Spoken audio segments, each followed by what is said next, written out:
Vous savez que quand vous prenez ces 7 lettres, et je vous encourage à les relire, adressées à ces 7 églises, vous allez vous rendre compte, ou vite compte, que il y a plusieurs points communs entre toutes. Vous savez que ces 7 églises sont un petit peu l'image des 7 églises dans les siècles. Voyez, la première, Éphèse, Marc l'a dit dimanche dans le Zoom, c'est l'église apostolique, la première, les premiers croyants. Et puis au fur et à mesure des siècles, on voit toutes ces églises. Et puis la dernière, Laodicée, qui représente un petit peu l'image, qui est l'image de l'église des derniers temps. Voyez. Et quand vous lisez un petit peu ces 7 lettres, vous vous rendez compte qu'il y a des points communs. Par exemple, à toutes, si ce n'est une, le Seigneur dit « je connais ». Et Marc en a parlé dimanche, je connais. À Éphèse, par exemple, Apocalypse 2, verset 2, « je connais tes œuvres, ton travail, ta persévérance ». Alléluia. Donc, et reprenez-les toutes, on n'a pas le temps de le faire ce soir, vous allez voir que à toutes, le Seigneur commence en disant « je connais ». Voyez ? À toutes aussi, le Seigneur va dire que celui qui a des oreilles pour entendre, entende. À toutes. Vous voyez, ben oui, parce que des fois ça peut rentrer là et puis ça peut sortir là.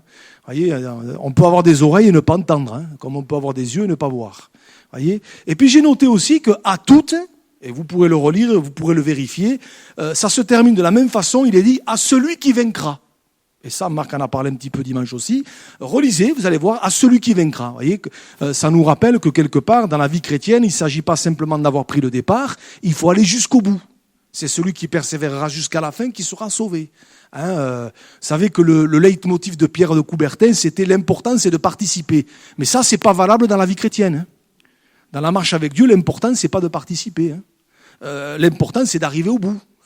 Ça, c'est le plus important. L'apôtre Paul va dire, vous connaissez ces versets, j'ai combattu le bon combat, j'ai gardé la foi, j'ai achevé la course. Il faut arriver au bout. À celui qui vaincra. Les choses de Dieu et tout ce qu'il y a au bout de la course, c'est pour ceux qui seront vainqueurs, c'est pour ceux qui arriveront au bout. Voyez. Et puis, il y a quelque chose, et c'est là-dessus que je voudrais m'arrêter ce soir, c'est qu'à 4 de ces églises sur 7, le Seigneur va employer cette expression, et moi je l'ai souligné à chaque fois. J'ai dit tout à l'heure que le Seigneur avait dit « je connais », mais à 4 d'entre elles, il va être rajouté ceci « je sais ». Et je voudrais m'arrêter sur ça ce soir. Je sais. Alors regardez, la première c'est Éphèse, Apocalypse chapitre 2, verset 2, il est dit « je connais tes œuvres, ton travail, ta persévérance, je sais que tu ne peux supporter les méchants, que tu as éprouvé ceux qui se disent apôtres et qui ne le sont pas, et que tu les as trouvés menteurs. Je sais. Je sais. Regardez un petit peu plus loin. Apocalypse 2, verset 13. Ça s'adresse là à l'église de Pergame. Et le Seigneur dit ceci. Je sais où tu demeures. Je sais que là est le trône de Satan. Alors, qu'est-ce que ça veut dire ? Là, c'est par rapport au contexte de cette église. Alors, j'ai fait quelques recherches.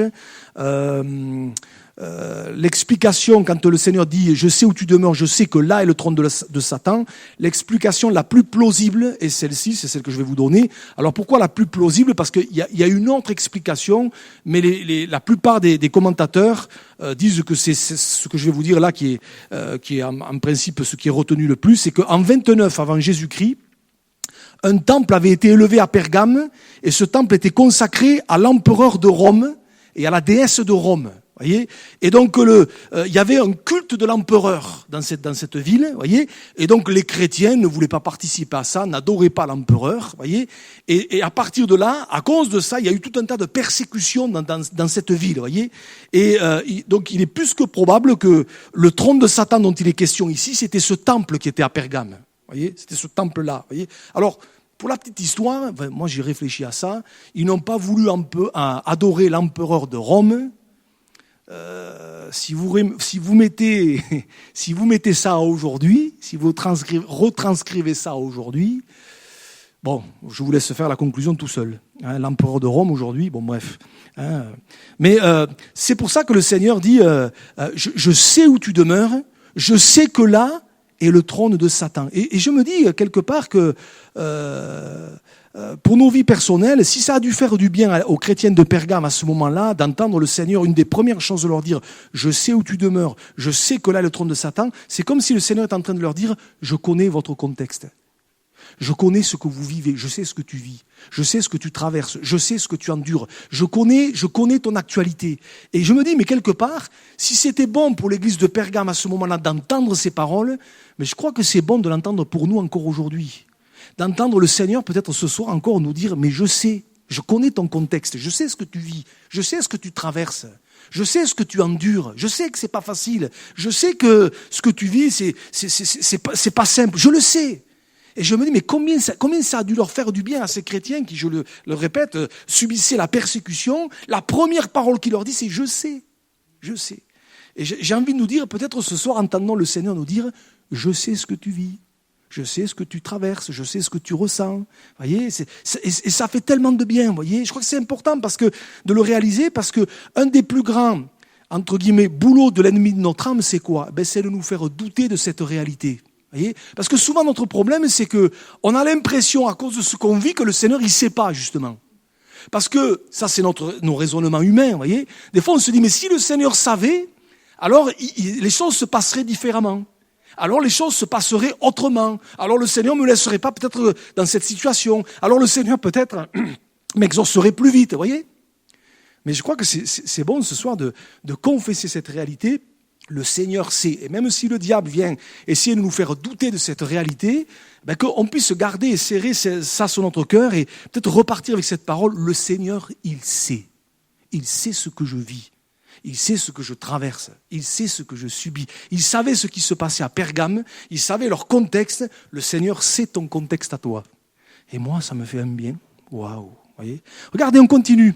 Au chapitre 3, à l'église cette fois de Sardes, verset 1er, il est dit, écrit à l'ange de l'église de Sardes, voici ce que dit celui qui a les 7 esprits de Dieu et les 7 étoiles. Je connais tes œuvres, je sais que tu passes pour être vivant et tu es mort. Alors ça, c'est autre chose, hein.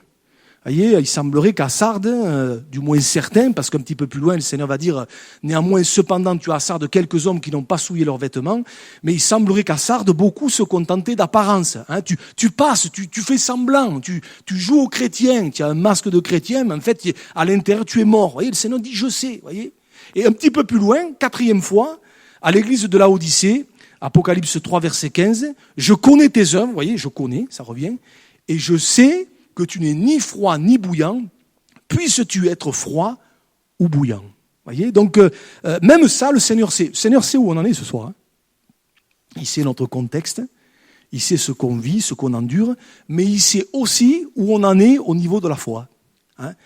Si on est froid, si on est bouillant, voyez. Et mon frère, ma sœur, c'est vraiment la pensée que j'aimerais laisser sur notre cœur ce soir, c'est que notre Dieu, il sait. Alléluia. Et ça, je crois que c'est important de le réaliser. J'ai noté, je vous donne la référence, déjà le prophète Jérémie le disait, Jérémie 15, verset 15, il dit ceci, tu sais tout, ô Éternel, tu sais tout.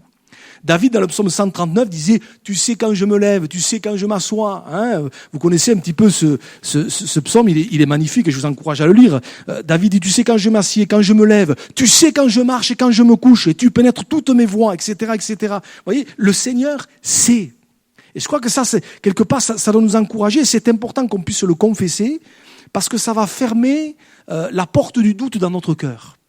Et ça, je crois que c'est important parce qu'il n'y a rien de plus terrible que le doute. Le doute, c'est comme un grain de sable, voyez, qui vient faire grincer les rouages. Et quand le doute s'empare du croyant, s'empare de nous, s'empare de moi, c'est là qu'on est un peu chancelant, voyez. D'ailleurs, vous vous rappelez que Jacques dit, celui qui doute est semblable au flot de la mer, emporté ici ou là. Voyez, on manque de stabilité quand le doute nous prend. Et quand je parle du doute, me vient tout de suite à l'esprit Jean-Baptiste. Vous vous rappelez Jean-Baptiste ? Es-tu celui qui doit venir ou devons-nous en attendre un autre ? Il était dans un doute terrible. Il est en prison à ce moment-là. Pourtant, vous vous rappelez que, et on va l'afficher dans l'évangile de Jean au chapitre 1er, c'est ce même Jean-Baptiste qui avait dit ceci, on va l'afficher. Jean rendit ce témoignage, écoutez bien, parce que tous les mots sont importants. Voilà le témoignage que Jean rend. J'ai vu, donc visuellement, j'ai vu l'Esprit, descendre du ciel comme une colombe et s'arrêter sur lui. Je ne le connaissais pas, mais celui qui m'a envoyé baptiser d'eau, celui-là m'a dit, celui sur qui tu verras l'Esprit descendre et s'arrêter, c'est celui qui baptise du Saint-Esprit. Et il va dire, et j'ai vu et j'ai rendu témoignage qu'il est le Fils de Dieu. Et j'ai vu, il a vu de ses, comme on dit, il a vu de ses yeux vus. C'est le cas de le dire. Voyez. Et pourtant, malgré le fait qu'il a vu, comme je vous vois ce soir, mais à un moment donné, il ne sait plus où il en est. Il est en plein doute, voyez. On pourrait dire, mais enfin, avec ce que tu as vu, tu as un avantage considérable sur nous. Toi, tu as vu, enfin, ce que tu as vu et entendu, c'était extraordinaire, et tu doutes. Eh ben oui. Es-tu celui qui doit venir, ou devons-nous en attendre un autre? Pourquoi? Parce que quand le doute, ça vous saisit, mais c'est terrible. Et c'est pour ça que c'est important de pouvoir, dans nos vies, chaque jour qui passe, pouvoir confesser vraiment que, oui Seigneur, je ne comprends pas pourquoi peut-être je traverse telle ou telle chose, mais il y a une chose que je sais, c'est que tu sais. Alléluia. Il y a une chose que je sais, c'est que quelque part, rien ne t'échappe. Dans tous les détails de ma vie, tu les connais. Et quand on confesse ça, j'allais dire, dans notre moment avec Dieu, mais on ferme la porte au doute. Hein. On ferme la porte au doute. Et je crois que ça, c'est important. Et surtout par les temps qui courent. C'est pas facile hein, de marcher avec Dieu. Hein, il y a des luttes, il y a des combats. Mais de confesser jour après jour, Seigneur, je comprends pas tout. C'est vrai qu'il y a des choses qui m'échappent, mais je confesse que tu sais. Tu sais. Alléluia, mon contexte, ce que je vis, ce que je traverse, les échéances qui sont devant moi, les décisions que j'ai à prendre, les choix que j'ai à faire. Tu vois, Seigneur, des fois, moi, je suis un peu, je sais pas, mais toi, tu sais. Toi, tu sais. Alors, Seigneur, c'est en toi que je me confie. Maintenant, et on va aller plus loin. Il y a deux choses que je voudrais qu'on retienne aussi par rapport à cette pensée « Dieu sait ». La première, c'est que de le réaliser, c'est important parce que ça va nous éviter, premièrement, de faire des bêtises. Et pour expliquer un peu ma pensée, je vais prendre un exemple dans la parole que nous connaissons bien, c'est pour ça qu'on ne va pas le lire. Rappelez-vous de David. David, il a un problème avec Saül. Vous connaissez l'histoire. Saül qui le harcèle, Saül qui est jaloux de lui. Enfin, quand vous lisez l'histoire, vous vous dites c'est invraisemblable ce que Saül a fait endurer à David. Il l'a poursuivi comme on poursuivrait un chien. Il était toujours à sa recherche. Il lui donnait tout un tas de pensées qui n'étaient pas les siennes. Vous voyez, enfin, c'était terrible, vous voyez. Et puis à un moment donné, vous connaissez l'histoire, 1 Samuel 24 et 1 Samuel 26, par deux fois, David a l'occasion de régler son compte à Saül, par deux fois. Et ce qui est même étonnant dans cette histoire, c'est que notamment la première fois, on va lui dire « Regarde David, Dieu livre ton ennemi entre tes mains. » Vas-y, Dieu te dit, et relisez le texte, Dieu te dit « Je livre ton ennemi entre tes mains. » Alors si Dieu dit, alors... David aurait pu se dire, après tout, bon, ça fait des mois et des mois que j'ai un problème avec Saül, il semblerait que Dieu ne fait rien. Il semblerait que Dieu n'agit pas, que Dieu n'intervienne pas, qu'il ne se passe rien, et que quelque part j'ai toujours le problème Saül, je vais régler le problème par moi-même. Est-ce que vous pensez franchement que si David avait réglé son compte à Saül, avec la bénédiction de ses hommes en plus, est-ce que vous pensez que Dieu aurait été avec lui après? Moi je pense que non. Je ne sais même pas, je pense, j'en suis sûr. Parce que ça aurait montré quoi? Ça aurait montré que finalement David était comme Saül, quoi. Et qu'à la moindre occasion, il réglait ses problèmes, vous voyez.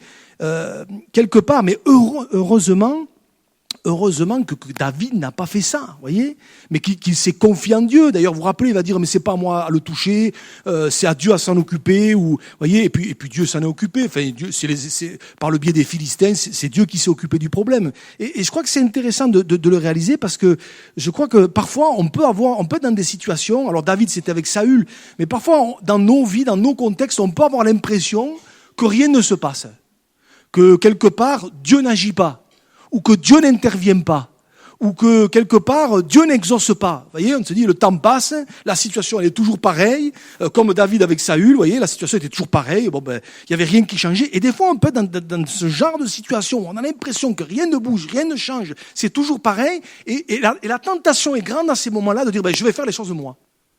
Je vais, alors peut-être on le dit pas comme ça, mais en fait, dans les faits, c'est la même chose. On reprend les choses en main. On reprend notre vie en main. Et vous savez très bien que quand on reprend notre vie en main, c'est là qu'on fait des bêtises. Vous voyez ? C'est pour ça que David a laissé faire, il a laissé Dieu s'en occuper.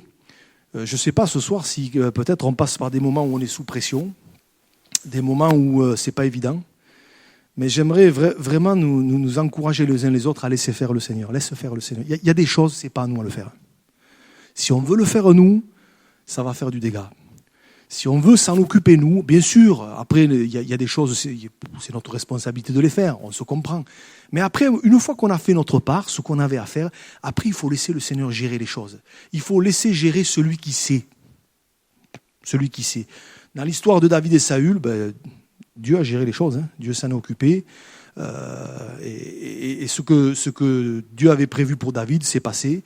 Voyez, et je crois que c'est important de réaliser dans nos vies, c'est la même chose. Hein. Réalisons que Dieu sait. Et que quelque part, on veut dire, Seigneur, même si je ne comprends pas tout, comme David, pourquoi Dieu a laissé Saül, j'allais dire tout ce temps-là, même si je ne comprends pas tout, Seigneur, je veux te faire confiance parce que je veux réaliser que tu sais et que tu feras ce que tu as à faire au moment où tu le jugeras bon, parce que si c'est moi qui le fais, je vais faire des bêtises. Je vais faire des bêtises. La première raison pour laquelle c'est important de confesser, de réaliser encore une fois ce soir que Dieu sait, c'est que ça va nous éviter de faire des bêtises. Ça va nous éviter de faire des erreurs. Deuxième raison, et ça c'est aussi important, réaliser que Dieu sait, ça nous montre pourquoi c'est important dans toutes les décisions que nous avons à prendre, dans tous les choix que nous avons à faire, c'est important de tout mettre devant le Seigneur. Parce que justement, lui, il sait. Je ne sais pas si ce soir on est devant des choix à faire, des décisions à prendre, mais je crois que c'est important de tout mettre devant Dieu. Ne faisons rien sans prier avant. Ne prenons pas de décision sans prier avant. Ne nous lançons pas dans un projet sans prier avant, sans demander au Seigneur s'il est d'accord ou pas, parce que lui, il sait. Voyez ? Et pour imaginer un petit peu ça, j'ai pensé encore à un épisode de la vie de David. On n'en parle pas souvent. Et vraiment, ce texte, il m'a interpellé. Est-ce que Keïla, ça vous dit quelque chose ? La ville de Keïla. Alors, vous trouvez ça dans 1 Samuel 23. Alors, je résume un petit peu. Keïla, c'est une ville que David et ses hommes, quand il était en fuite d'ailleurs de Saül, David et ses hommes l'ont délivré de la main des Philistins. Et à un moment donné, Saül va être informé, et pourtant il n'y avait pas Internet à l'époque, il n'y avait pas Facebook, mais Saül va être informé que David se trouve à Keïla. Et qu'est-ce qu'il va faire ? Il va descendre dans cette ville de Keïla, ou vers cette ville de Keïla, pour mettre la main sur David.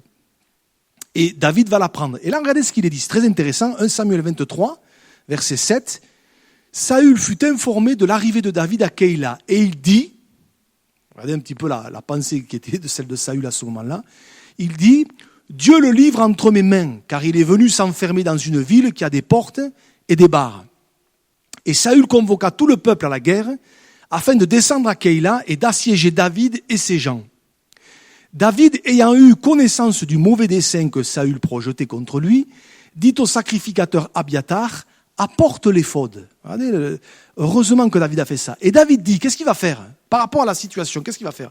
Il va dire, Éternel, Dieu d'Israël, ton serviteur apprend que Saül veut venir à Keïla pour détruire la ville à cause de moi. Regardez ce qu'il dit, c'est très intéressant. Hein ? Les habitants de Keïla me livreront-ils entre ses mains ? Saül descendra-t-il contre ton serviteur, comme ton serviteur l'a appris ? Éternel, Dieu d'Israël, daigne le révéler à ton serviteur. Et l'Éternel répondit, il descendra. Et regardez la suite, ça c'est très intéressant.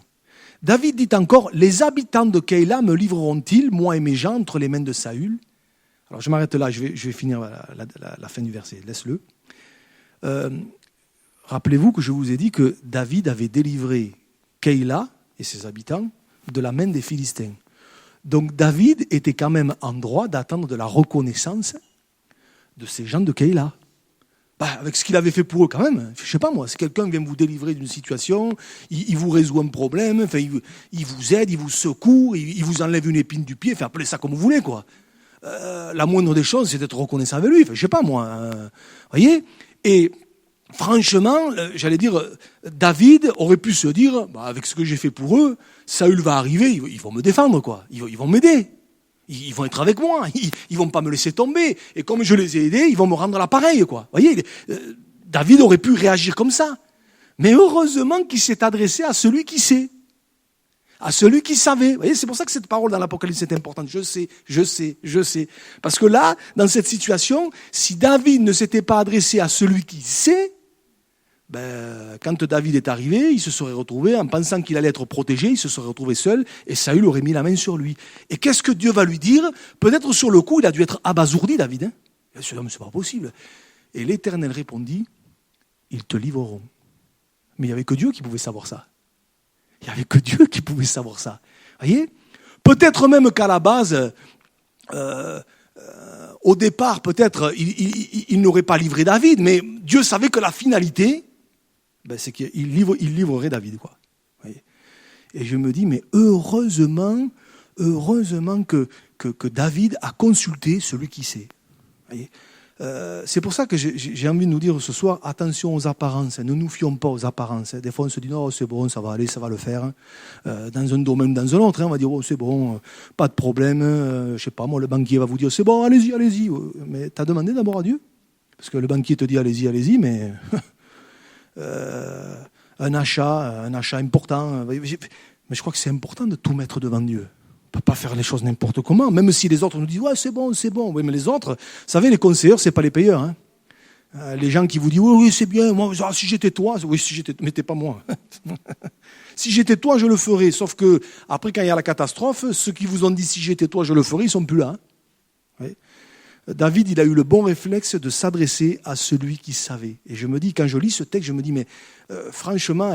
Pour moi, bien sûr, les circonstances ont changé, on est dans un autre contexte, mais je me dis, mais le principe, il demeure. Des fois, on peut penser, c'est bon, ça va le faire, il n'y a pas de problème, la tendance, elle est bonne, les chiffres, ils sont bons, les statistiques sont bonnes, et puis c'est la catastrophe.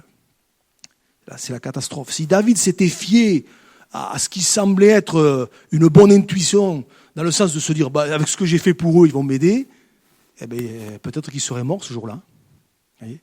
Et c'est pour ça que quels que soient les choix devant lesquels on est, quelles que soient les décisions qu'on doit prendre, mais c'est important de prier, de demander à celui qui sait.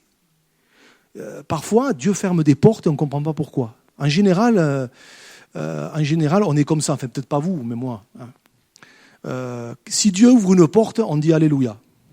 Gloire à Dieu, c'est super, merci Seigneur. Et puis quand Dieu ferme une porte, c'est pas bien. Ouais, voilà. Mais quand Dieu ferme une porte, c'est aussi une bénédiction. Hein. Même si peut-être nous, on aurait aimé qu'il l'ouvre, mais pourquoi Dieu le fait ? Parce que justement, lui, il sait ce qu'il y a derrière la porte. Nous, on ne sait pas ce qu'il y a derrière la porte. Nous, on peut supposer ce qu'il y avait derrière la porte. Vous voyez, comme David pouvait supposer que ses habitants ne le livreraient pas, mais Dieu savait qu'il le livrerait, quoi.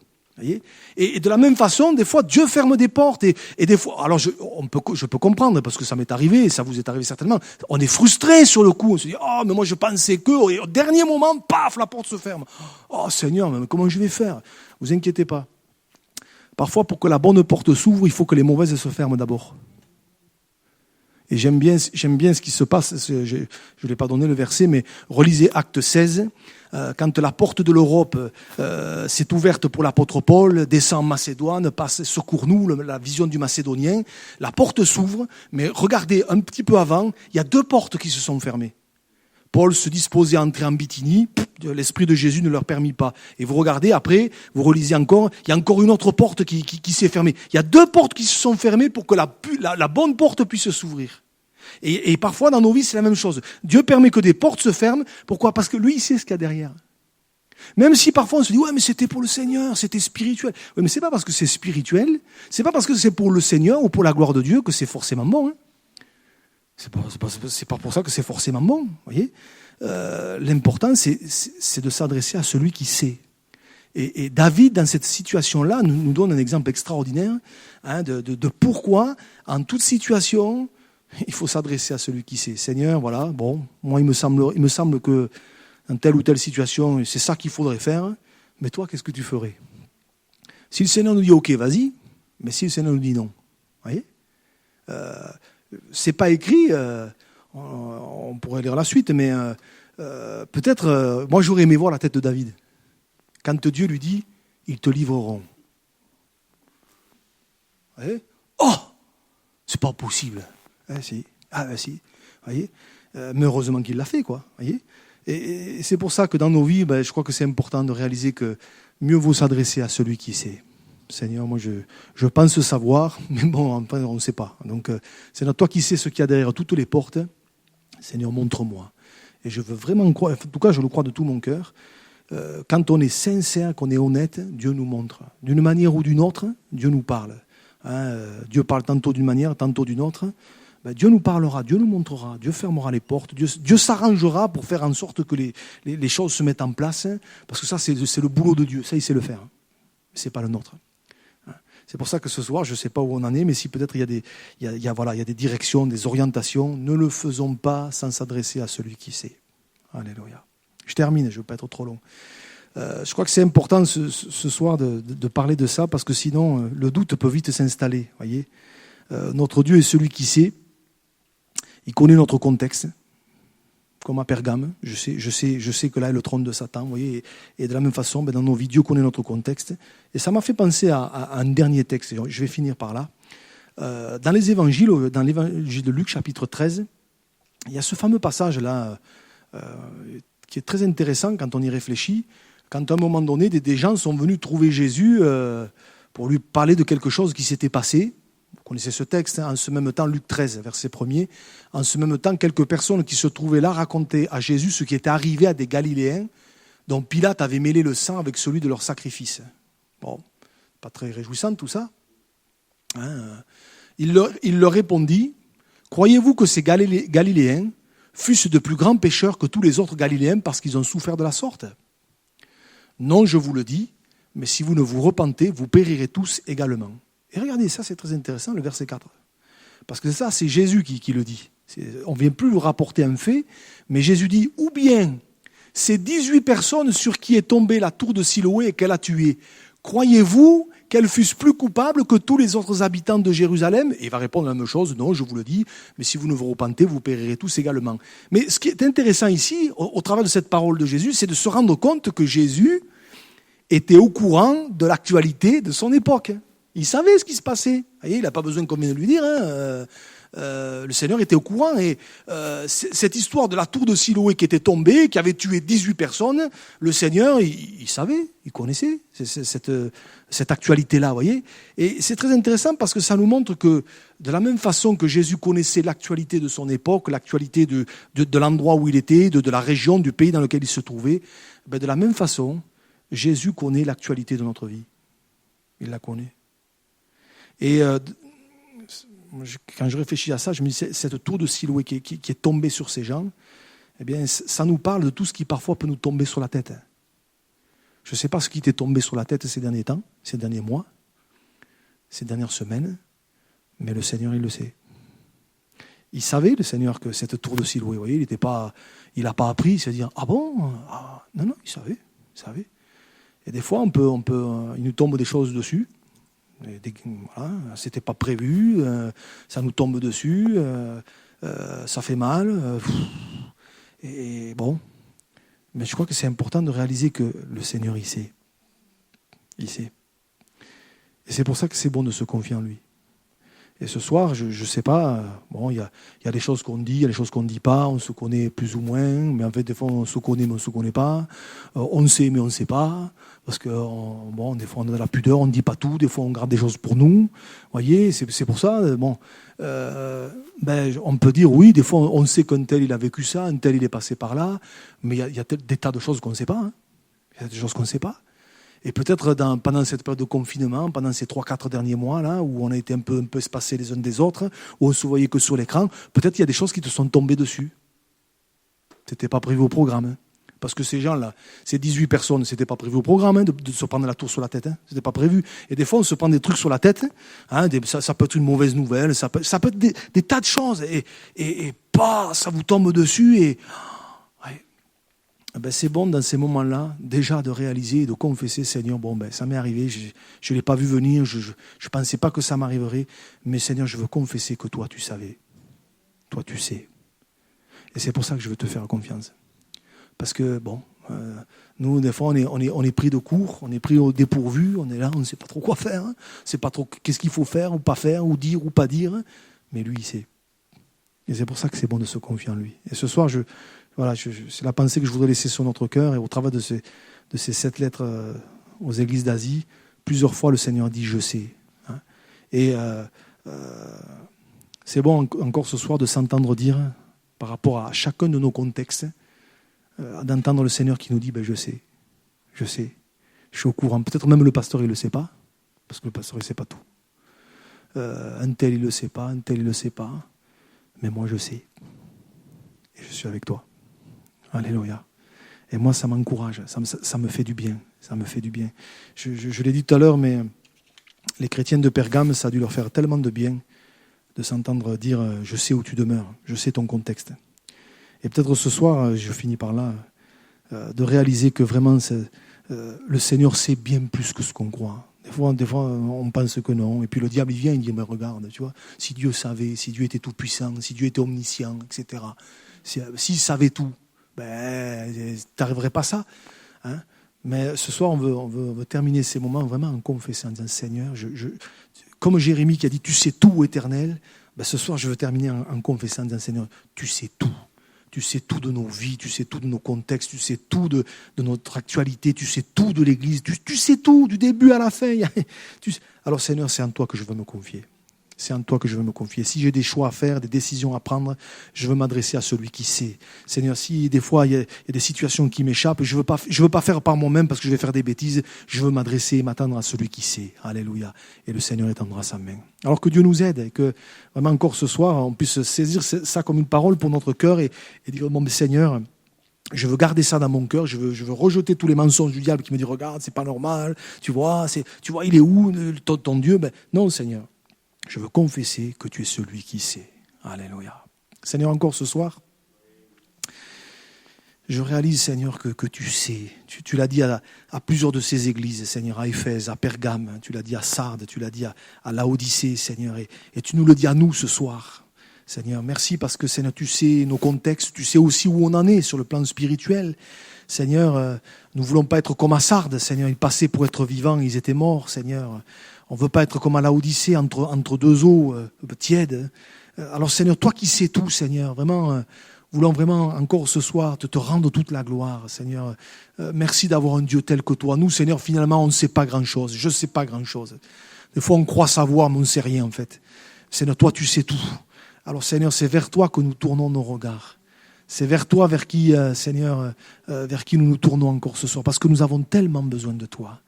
Seigneur, peut-être quelqu'un est passé par des moments difficiles. Je ne sais pas ce qui est tombé sur la tête de l'un ou de l'autre, comme cette tour de Siloé. Mais je sais une chose, c'est que toi, tu le sais. Et Seigneur, je sais que, Seigneur, toi, tu n'oublies personne. Seigneur, toi, tu intercèdes, Seigneur. Tu es assis à la droite du Père et tu intercèdes pour nous dit ta parole. Oh, Seigneur, merci parce que justement, tu sais, Seigneur, les luttes et les combats qui sont les nôtres. Alors, Seigneur, à toi la gloire encore ce soir. Je te bénis, Seigneur, dans le nom de Jésus. Dans le nom de Jésus. Peut-être on pourrait terminer simplement, peut-être sans rentrer dans les détails, après, on laisse faire Dieu qui sait, mais si peut-être mon frère, ma soeur, peut-être on a par rapport à ce qu'on vient de voir, on a besoin de la prière, peut-être simplement, on n'est pas beaucoup ce soir, peut-être si tu as besoin qu'on prie pour toi, simplement tu te lèves à ta place et on va prier le Seigneur, le Seigneur sait pourquoi on se lève, le pourquoi, on va prier, que le Seigneur te renouvelle, que le Seigneur t'aide, que le Seigneur te fasse du bien. Alléluia. Et alléluia. Alléluia. Alléluia. Jésus. Ah, Seigneur. Seigneur, toi qui sais tout, Seigneur. Toi qui sais tout. Je te prie pour ces bien-aimés qui sont debout, Seigneur. Parce que tu sais pourquoi ils se lèvent, Seigneur. Toi, tu sais, Seigneur. Et je te prie vraiment de les bénir, Seigneur. Tu connais leur contexte. Tu connais peut-être les souffrances intérieures, les larmes que personne ne voit, les prières secrètes du cœur, Seigneur. Je te prie, Seigneur, d'étendre tes mains sur chacun, Seigneur. Glorifie-toi, Seigneur. Bénis-les. Renouvelle les forces. Renouvelle le courage. Si peut-être le doute a pris le dessus, alors, Seigneur, vraiment, tu poses ta main sur eux, Seigneur. Merci parce que c'est toi qui renouvelle les forces de celui qui s'est fatigué. Seigneur, tu renouvelles les forces de celui qui se confie en toi. Alors, Seigneur, vraiment, je te les confie, je te les remets. Je te demande toute ta grâce. Pose ta main sur chaque contexte, Seigneur, sur chaque cœur, sur chaque situation, Seigneur, pour qu'ils soient bénis de toi, Seigneur, au nom de Jésus. Jésus. Je te les apporte. Je te demande vraiment ta grâce. Seigneur, merci pour ta fidélité. Merci, Seigneur, parce que on s'adresse à celui qui sait. Alors, Seigneur, à toi la gloire. Seigneur, je te bénis pour ta parole encore ce soir, parce qu'elle me renouvelle, elle me fait du bien. Seigneur, bénis mon frère et ma sœur. À toi la gloire, Seigneur. À toi la gloire, au nom de Jésus. Au nom de Jésus. Amen.